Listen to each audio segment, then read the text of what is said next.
누나와 라면. 우리 집은 전기도 들어오지 않는 강원도 산골 마을 외딴 집입니다. 엄마와 나, 그리고 병든 누나, 이렇게 세 식구가 살았습니다. 무슨 병인지 이름조차 모른 채 까맣게 타들어가던 누나. 가난과 싸우느라 팍팍해져 그리 살갑지 못했던 엄마조차 삐들삐들 말라가는 누나한테만은 뭐든 해주고 싶어 했습니다. 먹어야 산다. 제발. 주기 싫으면 뭐 딴 거 해주랴? 뭐든지 먹고 싶은 것이 있으면 말하라는 엄마의 말에 고개만 가로젓던 누나가 기어들어가는 소리로 말했습니다. 엄마, 라면이 먹고 싶어. 귀한 손님이 나와야 달랑 한 개 끓여 대접하던 라면. 그것도 마을 공판장에 넣고 읍내나 가야 살 수 있었습니다. 그런데 라면이라니. 근데 괜찮아. 안 먹어도 돼, 엄마.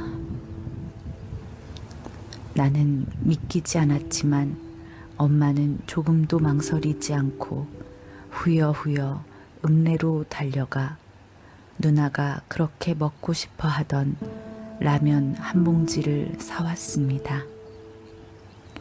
엄마는 가마솥에 물을 붓고 그 알량한 라면 한 개를 풍덩 빠뜨렸습니다.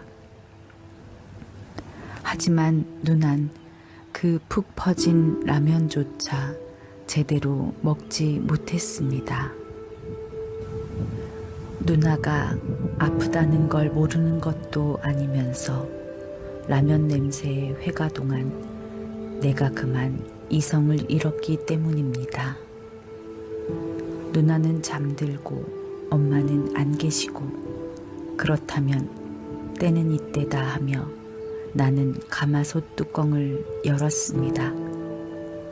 그리고는 해서는 안 될 짓을 하고 말았습니다.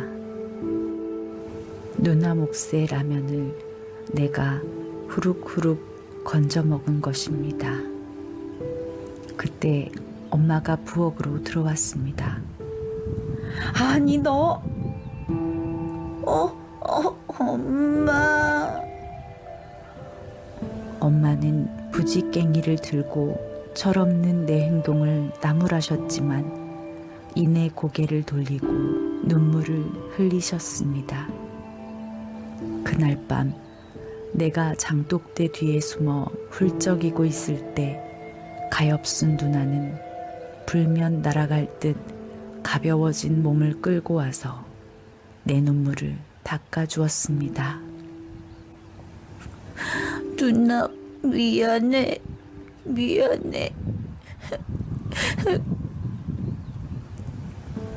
괜찮아. 울지 마.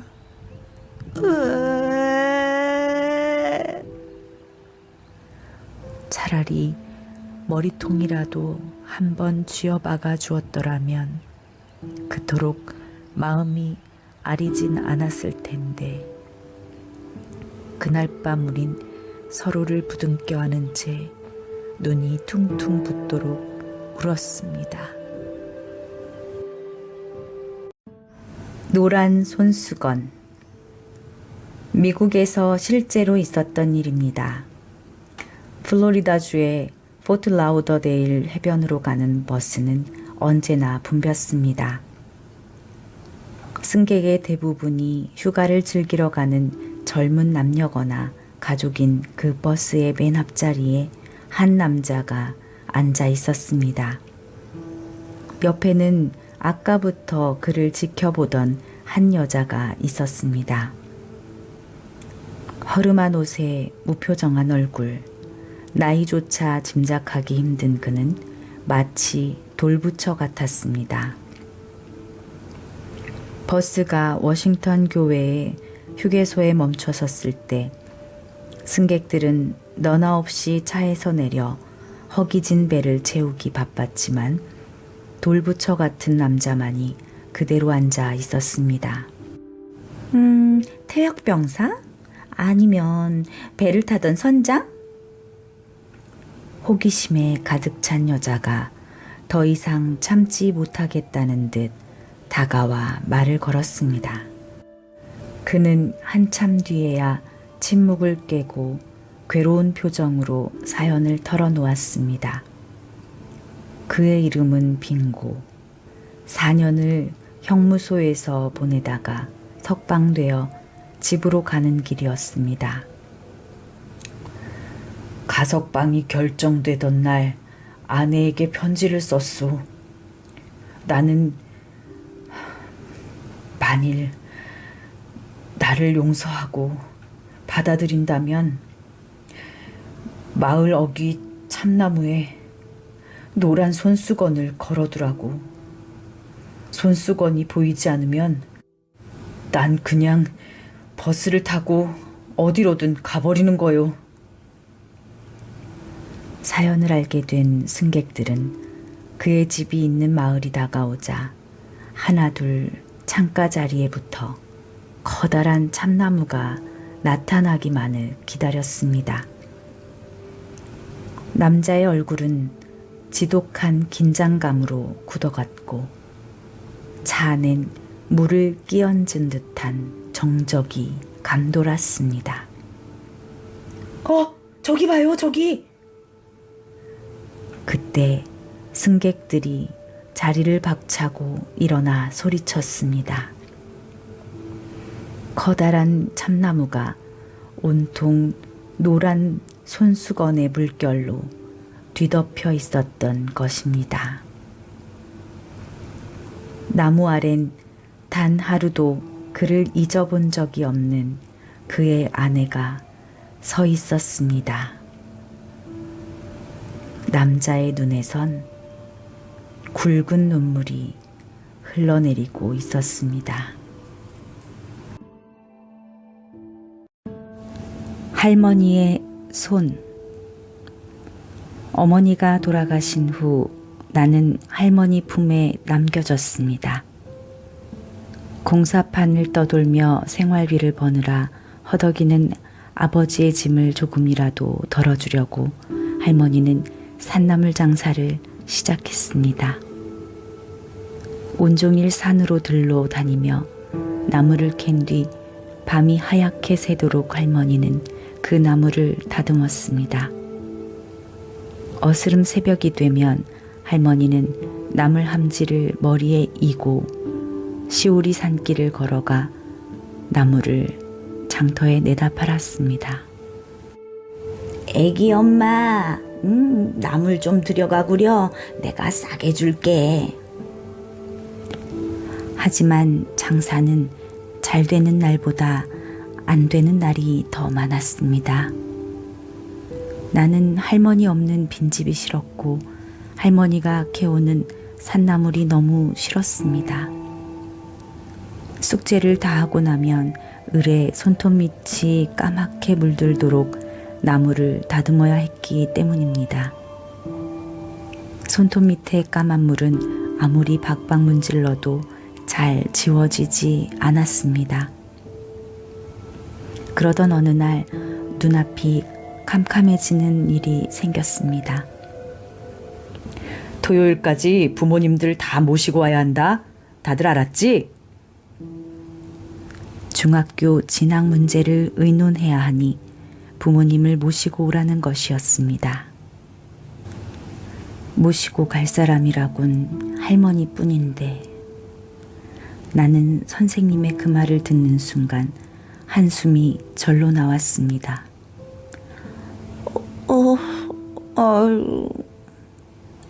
허름한 옷, 구부정한 허리, 손톱 밑에 까만 떼국. 나는 내심 걱정이 되어 속이 상했습니다. 무엇보다도 선생님이 할머니 손톱 밑에 그 까만 때를 보는 게 싫었습니다. 시무룩한 모습으로 집으로 돌아온 나는 한참을 망설이다 말을 꺼냈습니다. 저 할머니, 선생님이 내일 학교에 오시래요. 하는 수 없이 내뱉긴 했지만 할머니가 정말 학교에 오시면 어쩌나 싶어 나는 저녁도 굶은 채 이불을 뒤집어 쓰고 잠이 들었습니다. 다음 날 오후였습니다. 선생님의 부름을 받고 교무실에 갔다가 나는 그만 눈물을 쏟고 말았습니다. 할머니. 선생님은 할머니의 두 손을 꼭 잡고 있었습니다. 지영아, 할머니께 효도하려면 공부 열심히 해야겠다. 나는 선생님의 그 말씀에 와락 눈물이 터져 나왔습니다. 선생님이 눈시울을 붉히며 잡아들인 할머니의 손은 퉁퉁 불어 새빨간 생채기로 가득했습니다. 할머니는 손녀딸이 초라한 할머니를 부끄러워한다는 걸 알아차렸습니다. 그래서 아침 내내 표백제에 손을 담그고 철수세미로 박박 문질러 닦으셨던 것입니다. 거북이 등처럼 갈라진 손등에서 피가 나도록 말입니다.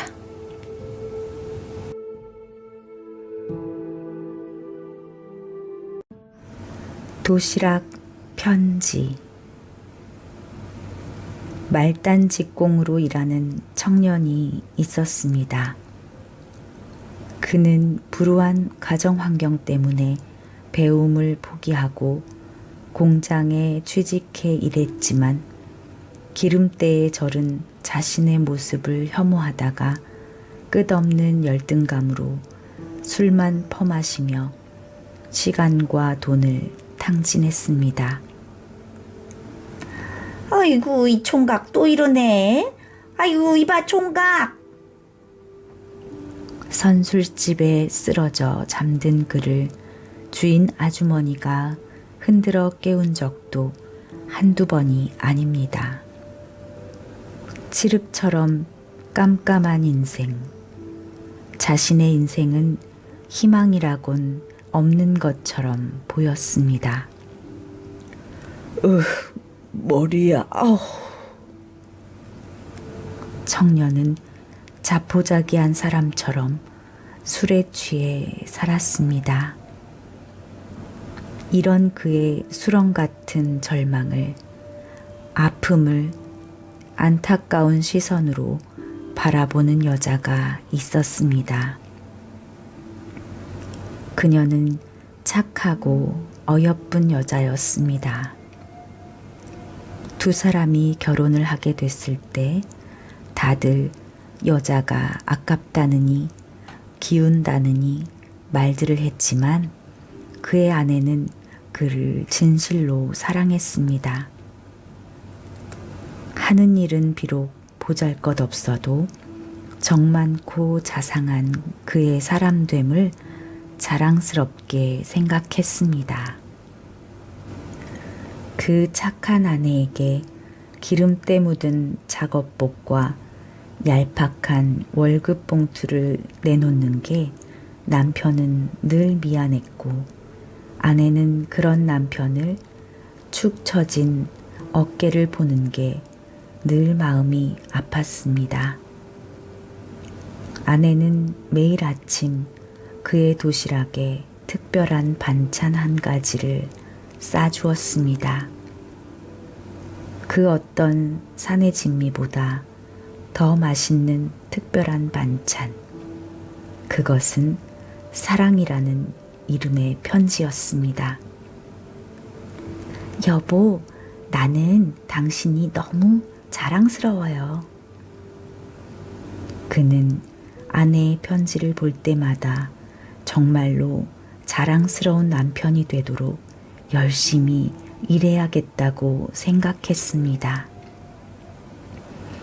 그 후로 그는 눈에 띄게 달라졌습니다.